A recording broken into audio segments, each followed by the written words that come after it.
नमस्कार प्रिय दर्शकों, हाजिर हूं मैं और स्वागत करता हूं आपका प्राच्य ज्योतिष विज्ञान। प्रिय दर्शकों, आज चर्चा जन्म कुंडली के 11वें भाव की है, लाभ भाव की, और वो भी नौमांस में हम जानेंगे लाभेश की स्थिति को।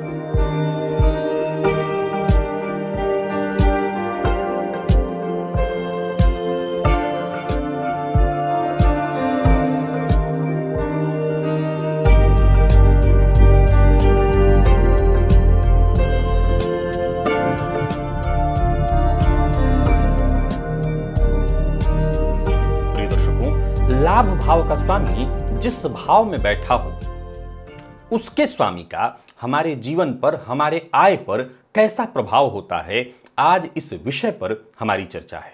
प्रिय दर्शकों, लाभेश का नौमांसाधिपति, सबसे पहले तो ये जानिए कि लाभेश का नौमांसाधिपति हम कैसे निकाल सकते हैं। तो सबसे पहले आप अपनी जन्म कुंडली में देखिए अपने लाभेश की स्थिति, कौन है आपके लाभ भाव के स्वामी।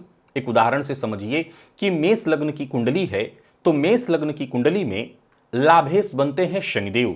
अब ये शनिदेव नौमांस में जाकर के कहां पर बैठे हैं, तो हमने जाकर के देखा तो नौमांस में धनु राशि में बैठे हैं। तो धनु राशि के स्वामी कौन से हैं? तो धनु राशि के स्वामी हैं देव गुरु बृहस्पति। तो यदि आपकी जन्म कुंडली में ऐसी स्थिति है तो आपके नौमांसाधिपति कौन बन गए? लाभेश के नौमांसाधिपति कौन बन गए? देव गुरु बृहस्पति।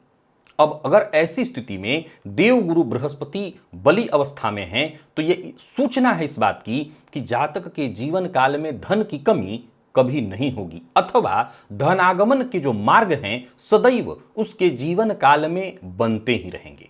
प्रिय दर्शकों, इस विषय में आज कुछ और भी बातें आपको मैं बताने जा रहा हूं। सबसे पहले तो आप जान लीजिए, मैंने बीते दिनों अपने मेरा जो दूसरा चैनल है उस पर मैंने आपको बताया था कि लाभ भाव का स्वामी एक तो हो गया लाभेश। आप अपनी जन्म कुंडली को खोलिए, मैंने मेष का भी उदाहरण दिया, तो मेष लग्न की कुंडली के हिसाब से अगर देखें तो लाभ भाव के स्वामी कौन बनते हैं? तो शनिदेव बनते हैं।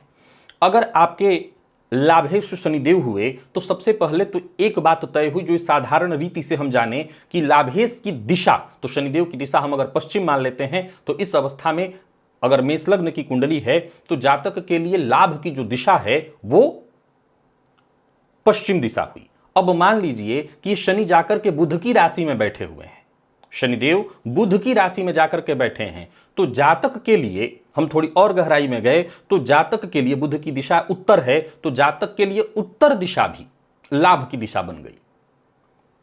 एक और मैंने वीडियो बनाया था बीते दिनों अपने दूसरे चैनल पर, और मैंने बताया था कि आप लाभ और भाग्य इन दोनों भावों से लाभ की दिशा निकाल सकते हैं, उसकी चर्चा यहां नहीं करूंगा। आज विषय हमारा दूसरा है, नौमांस से संबंधित है, तो उसे हम समझने का प्रयत्न करेंगे। प्रिय दर्शकों, आमतौर पर जब भी हम किसी की जन्म कुंडली का अध्ययन करते हैं तो किसी की भी कुंडली जब हम देखें, खुद की भी देख रहे हों, वैसे तो इस चैनल पर जब भी मैं वीडियो बनाता हूं तो उन्हीं लोगों के लिए बनाता हूं विशेष रूप से जिनकी दिलचस्पी ज्योतिष में है, जो ज्योतिष को सीखना चाहते हैं। तो व्यक्ति सबसे ज्यादा एक ज्योतिषी से उम्मीद यही रखता है कि जीवन काल में धनागमन कितना होगा, कैसा होगा, कहां से होगा। तो धनागमन की स्थिति जातक के जीवन काल में जाननी है तो हमें उसके लाभ भाव को देखना होता है। लाभ के कारक देव गुरु की स्थिति को हमें देखना होता है कि लाभ के कारक देव गुरु कैसे हैं, लाभ भाव पर किस ग्रह की दृष्टि है, लाभ भाव से किस ग्रह का संबंध बन रहा है। लाभ भाव, लाभेश, लाभ कारक यदि बली स्थिति में हो तो फिर कहना नहीं कि ऐसे जातक के जीवन काल में धनागमन के मार्ग सदैव बने ही रहते हैं, विशेष धन की प्राप्ति उसे होती ही रहती है। परंतु यदि हमें और गहराई से मान लिया जाए, देखिए एक बात और आपको मैं हमेशा कहा करता हूं कि डॉक्टर ने रोगी का नब्ज पकड़ा और नब्ज पकड़ते ही रोग एकदम परफेक्ट पता चल गया क्या है, तो फिर क्या विचार करना, उसको दवा दिया जाए, उसको ठीक किया जाए। दूसरा कि अगर नब्ज पकड़ में न आए तब हमारे पास विकल्प आता है कि अब हम उसका सीटी स्कैन करें, कि एमआरआई करें, कि और भी बहुत सारे उसके ब्लड टेस्ट इत्यादि करें। यही बात होती है ना, अगर पहले ही रोग पकड़ में आ जाए तो दवा दो, बात खत्म करो।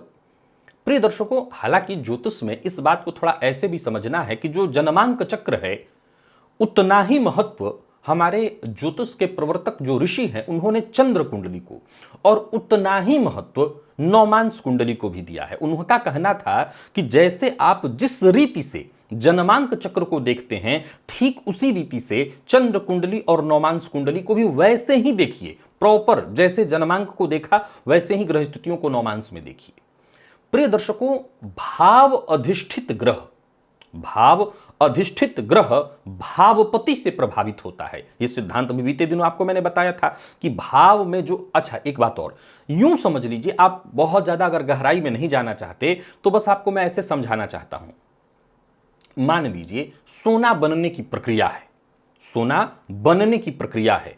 अब सोना बनने की जो प्रक्रिया है उसमें छटते छटते अंततोगत्वा एक धातु हाथ में आया, एक धातु आपके हाथ में आया। अब उस धातु को भी स्वर्णकार पिघलाकर गलाकर और फिर जो उसकी चमक निकालते हैं, यूं समझ लीजिए कि उसी चमक को आप नौमांस, और नौमांस में भी जैसे मैंने कहा कि नौमांसाधिपति लाभेश के नौमांसाधिपति, तो ये और ज्यादा गहराई हो गई। यानी सोने को बिल्कुल निखार कर कैसे हम देख सकते हैं कि यही सोना है, यही उसकी चमक है। आज वही विधि आपको मैंने बताई, इससे जरा और समझिए। जैसा कि मैंने कहा कि जन्म कुंडली में जो लाभ भाव का स्वामी है, पहले तो देखिए कि नौमांस में कहां बैठा है। आप अपनी कुंडली में इस चीज को देख लीजिए। अब नौमांस में वो जिस राशि में बैठा है, उस राशि का जो राशिपति है वही आपका नौमांसाधिपति लाभेश का नौमांसाधिपति हुआ। अब वही जो लाभेश का नौमांसाधिपति है उसकी स्थिति पहले जन्मांक में देखिए। अब उदाहरण मैंने मेष लग्न का दिया था, अब इसी लग्न को फिर से मैं समझा रहा हूं कि मेष लग्न की कुंडली है तो लाभेश यहां कौन बने? शनिदेव। मैंने कहा था कि शनिदेव मान लीजिए धनु राशि में बैठे हैं, तो धनु राशि के स्वामी कौन है? देवगुरु बृहस्पति। अब देवगुरु बृहस्पति आपकी जन्म कुंडली, क्योंकि देवगुरु लाभेश के नौमांसाधिपति हैं, अब इनकी जन्म कुंडली में कैसी स्थिति है? यह हुआ पहला पॉइंट। प्रिय दर्शकों, अब देवगुरु बृहस्पति को जब मैंने उदाहरण में लिया है तो देवगुरु बृहस्पति लाभ भाव के कारक ग्रह भी हैं, लाभ भाव के कारक ग्रह भी हैं। तो अगर देवगुरु बृहस्पति ऐसी कुंडली में, अगर मैंने मेष लग्न की कुंडली का उदाहरण दिया है, ऐसी कुंडली में बली अवस्था में है, तो यह बात तय जानिए कि जातक के जीवन काल में लाभ के मार्ग सदैव प्रशस्त रहेंगे। कई बार ऐसे लोगों की कुंडलियों को हम देखते हैं जहां उनके साथ एक समस्या आती है कि अभी 3 माह तक अच्छा लाभ हुआ, फिर अब मैं बैठ गया हूं, साल भर तक मेरा बहुत अच्छा काम चला, अभी मैं बैठ गया हूं। देखिए, यदि कोई सरकारी नौकरी कर रहा हो तो उसके ऊपर आप इस सिद्धांत को लागू करके क्या कर लेंगे? उसका तो फिक्स है सब कुछ। मूलतः ज्योतिषीय जो सिद्धांत हैं वो कई बार जो व्यापारी हैं उन पर ज्यादा लागू होता है। जाहिर सी बात है, बड़ा धन लाभ भी कौन देख सकेगा? जिसकी एक फिक्स सैलरी है वो तो जब सरकार बढ़ाएगी सैलरी, वेतन आयोग लागू होगा, बढ़ेगा, तो ही उसके ऊपर ये बात लागू होगी, और सब पर लागू होगी, अकेले उस पर लागू हो नहीं होगी। लेकिन एक व्यापारी, हाँ, आज के समय में लोग धन को विशेष महत्ता दे रहे हैं, तो नौकरी करने वाले भी नौकरी के साथ साथ अलग से भी व्यापार कर रहे हैं। तो जब अगर आप व्यापार करेंगे, जिनको एक्स्ट्रा धन आगमन के रास्ते बनाने हैं, बना सकता है, उनके लिए हमें इस सिद्धांत को देखना चाहिए। तो एक सिद्धांत तो पहले मैंने आपको बताया कि लाभेश की दिशा, पहला सिद्धांत। दूसरा सिद्धांत, लाभेश जिस राशि में बैठे हैं उस राशिपति की दिशा, यह दूसरा सिद्धांत। अब तीसरा सिद्धांत कि लाभेश के नौमांसाधिपति जिस राशि में बैठे हों उसकी दिशा। ध्यान से अब सुनिएगा, यह हुआ एकदम निचोड़ करके सोना निकाल देना। अब उस सोना अर्थात लाभेश के नौमांसाधिपति जिस राशि में बैठे हैं उसी दिशा में यदि जातक को भेजा जाए, उस दिशा में जातक काम करे, तो इसमें कहीं कोई दो मत नहीं कि अपने जीवन काल में वो श्रेष्ठ धन अर्जित अवश्य ही करेगा। ये इसमें कहीं कोई दो मत नहीं है कि ऐसा जातक अपने जीवन काल में ऐसी स्थिति में खूब धन अर्जित करेगा। यह सिद्धांत आपने समझ लिया। अब एक सिद्धांत और समझिए। प्रिय दर्शकों, देवगुरु बृहस्पति को लाभ का कारक कहा गया है। अब मान लिया जाए कि मैंने एक उदाहरण से गुरु को रख लिया था, अब मान लिया जाए मेष लग्न की ही कुंडली है, लाभपति बनते हैं शनिदेव। शनिदेव नौमांस में सिंह राशि में बैठे हैं। अब सिंह राशि के स्वामी कौन है? सूर्य। अब ज्योतिष शास्त्र कहता है कि यदि लाभेश के नौमांसाधिपति अगर जन्म कुंडली में लाभ कारक से युति या दृष्टि संबंध अथवा केंद्र त्रिकोण संबंध बनाए, कैसे? अब मान लिया जाए कि देवगुरु बृहस्पति जहां आपकी कुंडली में बैठे हैं सूर्य चूंकि आपके लाभेश के नवमांसाधिपति हैं, तो उस अवस्था में एक उदाहरण दे रहा हूं, उस अवस्था में यदि वो देवगुरु बृहस्पति से दृष्ट हो, देवगुरु बृहस्पति से युक्त हो, देवगुरु बृहस्पति से केंद्र त्रिकोण का संबंध बना रहे हों, तो ऐसे जातक के जीवन काल में धनागमन का मार्ग कभी सुप्त नहीं हो सकता। उसके जीवन काल में धनागमन सदैव होता ही रहता है।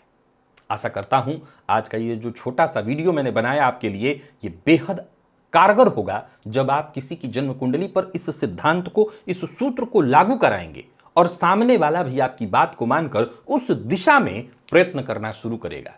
विश्वास रखिए, अवश्य ही धनागमन उसके पास होगा और श्रेष्ठ धनागमन होने लगेगा, इसमें कहीं कोई दो मत नहीं है। तो आज के लिए बस इतना ही, इजाजत दीजिए। और ज्योतिष विषय है नित्य नए शोध और रिसर्च का, तो हम करते रहेंगे। हमारे ऋषियों की जो विद्या है, वैसे तो ये शोध किसी भी तरह के शोध की मोहताज नहीं है, पर हम अगर अपने ज्ञान में वृद्धि हेतु अलग अलग कुंडलियों पर इसको लागू करके देखते रहेंगे तो अवश्य ही हमारे ज्ञान में वृद्धि होगी। इजाजत दीजिए, पुनः मुलाकात होगी। तब तक के लिए नमस्कार।